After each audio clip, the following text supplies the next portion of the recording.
Autonomous robots have become a huge part of modern society, but their true peak only came when the DZ automaton was created. Derrida Ivane is the son of Jacques Ivane, who spent half his life developing the DZs. But one day, Derrida and his friend Nathan visit their manager, Andre, to report a critical bug on the DZs. They tell him that giving the same command to several DZs simultaneously may result in the robots going rampage. However, Andre dismisses it as something impossible to occur, and insists they can't recall the robots sold and should cover up the bug. He accuses Derrida of wanting to spoil his father's hard work out of jealousy by recalling the sold robots. They leave Andre's office, and Derrida decides to visit his father the next day to report the big issue as he wants to attend Maige's birthday, who's Nathan's daughter. So that night, he goes for Maige's birthday. After the birthday party, Nathan asks Derrida to help him with his experiment on the time leap. Derrida refuses, as he's the one who created the time leap theory, until he realizes that the experiment is a time waste and a dream that can't be actualized. Maige hears the conversations. As Derrida attempts to leave, Maige engages him in a discussion about the time leap. She tells him she is also interested in it and tries to convince him to help with her father's experiments, but Derrida ignores her. Before he leaves, he hands her a chip card that she should give to Nathan. The following day, Derrida visits his father, and he talks about the big and gives his father the second copy of the chip. He asks about the rumor that DZ is to be deployed in wars. His father asks him to step back from the issue, and he gets angry as he feels that his father never recognized him. Upon returning to work, he receives a call that Maige is sick after she did some experiment on the time leap. At night, Derrida awakes with Nathan calling him. Nathan tells him their lives are at risk, and he should get ready as Nathan is heading to pick him up.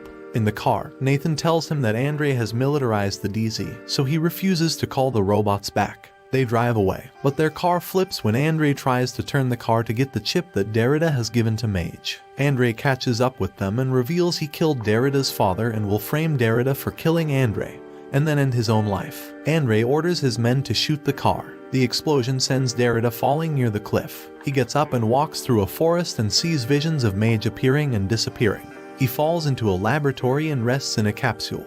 The capsule restrains his arms and legs while closing, making him realize he's inside a cryostasis chamber. He gets frozen and falls asleep. While asleep, a girl leaves a chain and paper on the chamber. Sometime later, the chamber opens up, and he notices the chain as he comes out of the chamber. He walks out of the laboratory, and all he sees is destruction around him. Derrida walks into a destroyed city and finds some DZ robots there. They notice him and start shooting at him right away. He manages to get away and hide behind a collapsed building. A man named Vidox sees and helps him. He asks Vidox where he is, and Vidox tells him it's 2060. He realizes he is 10 years in the future. He follows Vidox to his car and meets his adopted daughter, Mayuka. In the car, Mayuka scans him so they can get their payment, as Vidox insists he doesn't help people for free. However, they do not find any survivor ID on him.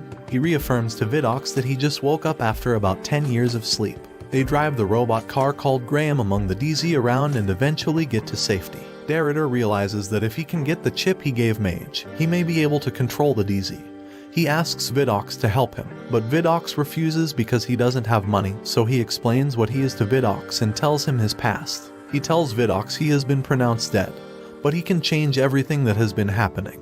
They drive to Nathan's house. He meets a young girl who looks like Maige from 10 years ago, but the girl says she is Ange. He figures that's the same girl that led him to the lab 10 years ago. He visits Nathan's house in hopes of finding Maige. As he looks around, a woman points a gun at him.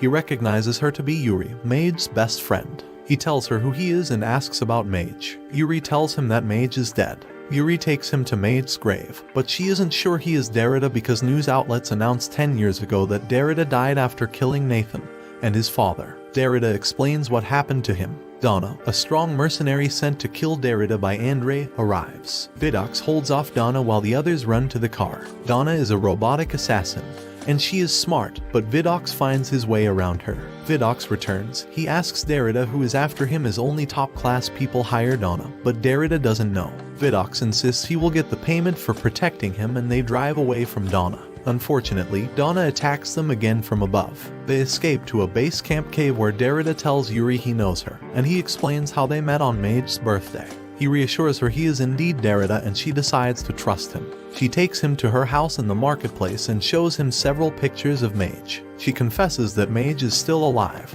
and she creates a decoy grave when she finds out Mage is being chased. She says that several governmental organizations came in search of Mage after the killing spree 10 years ago, so she had to protect her. Unfortunately, Mage escaped from home last year, leaving Yuri with a video. Derrida leaves Yuri to find Mage and he sees Ange again. She asks him to return to Yuri. He goes back and saves Yuri from a falling building. Vidoc saves them both and drives them to a desert for rest. In the desert, Derrida asks Yuri to return to her parents while he finds Mage, but she refuses. She claims she must see the matter through and find her friend. Yuri shows Derrida the last video Mage left for her. She suggests that if it's Rebuild and the government that was after Mage, then she will have information about where she is. They all leave and head to Rebuild's company building.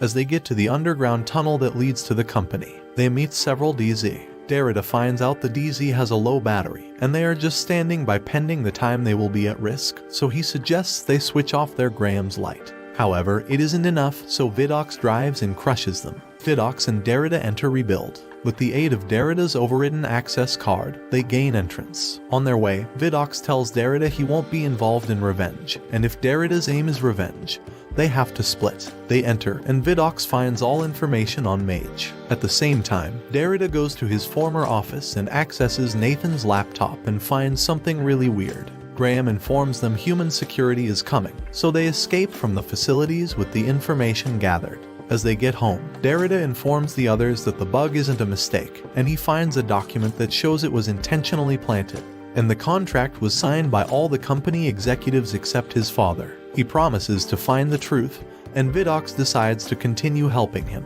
Derrida speaks of a dream he had about Mage's birthday. In his dream he was late to the party, but Yuri reveals that he was actually late, proving it with the recording. He starts questioning himself if he changed the past with Time Leap. Yuri figures a key to Mage's location and asks them to visit the Vanfort Museum of Modern Life. As they enter, Derrida feels like he has visited it before. Donna arrives again. Vidoc stays around to fight Donna while Yuri and Derrida try to find information about Mage. As they both run, Yuri falls and her camera breaks. Derrida finds a statue and remembers he once visited the museum with his father during the statue launching.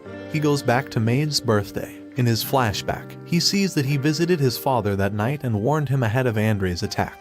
But his father didn't heed because he already knew the truth and told Derrida to run away. In the present, he notices Yuri's camera isn't broken, and his memory has changed again. Vidoc holds off Donna, and they all escape from the facility. In the car, Derrida watches the video and sees Mage talking with Cassiel, a Rebuild researcher. Vidoc tells Derrida that Cassiel is now a Destructic Garbond. They attempt to travel there, but their car stops, so Vidoc goes to find a mechanic while Derrida and Yuri stay at an abandoned building.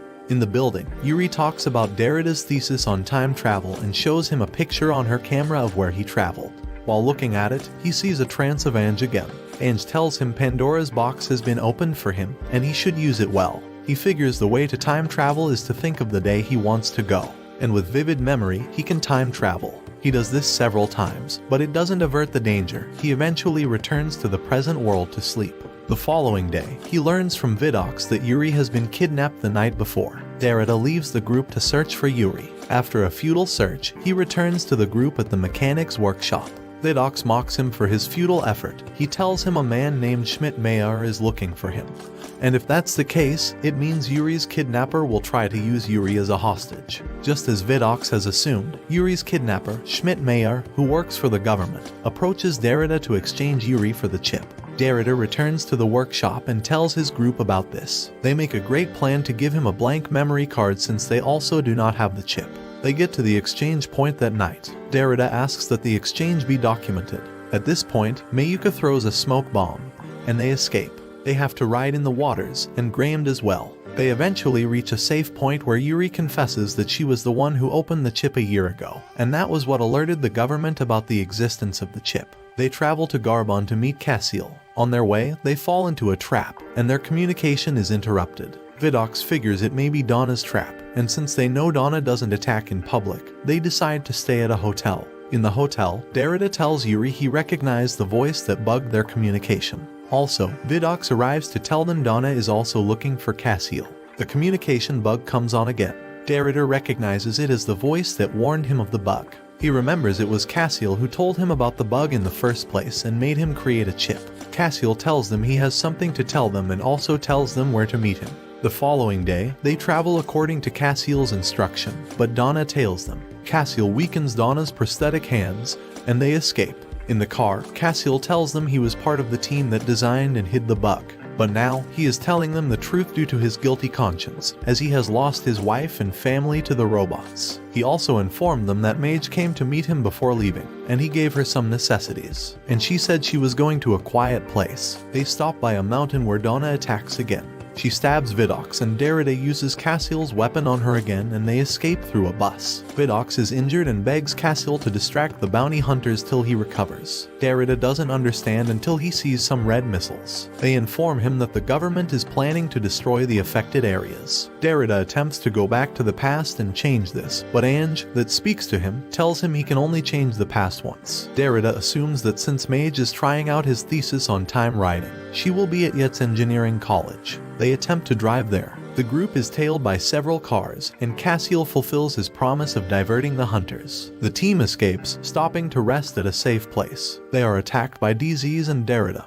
and Vidox stands to fight against the DZ despite his weak state. Vidox gets kidnapped by the robots, but the team saves him. They later stop at a stream to wash up and rest. Meanwhile, Mage has found a professor to help her with her time travel. They eventually get to the engineering school.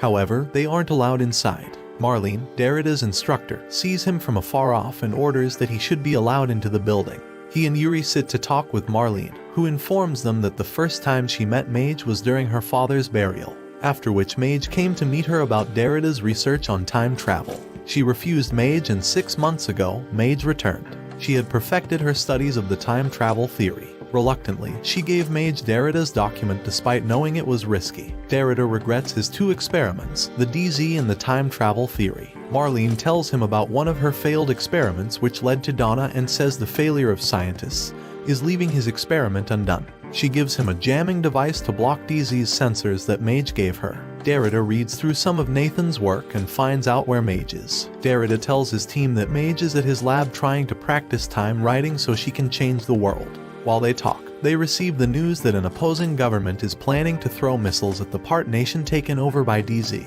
They leave for the laboratory, where they meet several DZ a mile afar. They fight through it, and they eventually drive towards where the DZ couldn't attack. They assume they have reached Mage, but Schmidt attacks them for the chip. He sends both DZ and military against them. There is no way out at this point, but Graham activates its auto-destroy, and she destroys some DZ. Vidox also offers to stay and fight while the others go for Mage. As they walk, a military officer catches them and attempts to kill Derrida. However, Donna arrives and kills the officer, and insists she will be the one to kill Derrida because he was the one that facilitated her terrible invention.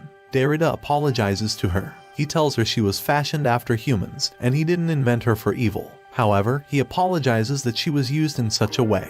Donna leaves them. As they are about to enter the laboratory, Mayuka asks to leave. She leaves and returns to Vidox. They enter the room, and they see the setting. It is just like Mage's birthday party. As Derrida noticed earlier, time travel can only happen with vivid memory, so Mage has set up the room to recreate the memory. They see a letter that directs them to a video Mage made for herself when she returns from the time travel. Upon watching the video, Derrida realizes Mage was the one that time traveled and brought him to the future. He had always wondered why he didn't lose his memory after the time ride. He realizes he has been depending on Mage's memories. That's why his memories were conflicting. They talk to Mage, and she wakes up, but all the memories she has is the memory of her birthday. Amid this, Schmidt threatens them that the world will soon be destroyed and Derrida should give him the chip so he can take them to safety. Derrida takes the last change to time ride and changes the world. He returns to Mage's birthday and tells her he will support Nathan in the time-traveling experiment. As a result, everything changes. Cassiel tells them about Andre's plot. They use the chip to debug the DZ immediately, and they arrest all the executives involved. Ange appears to him for the last time. She tells him he died in the attack with Nathan, but Mage went back to save him, thereby creating a new personality which is Ange. Everything returns to normal, and the war is averted. Watch this next video. See you on the next one.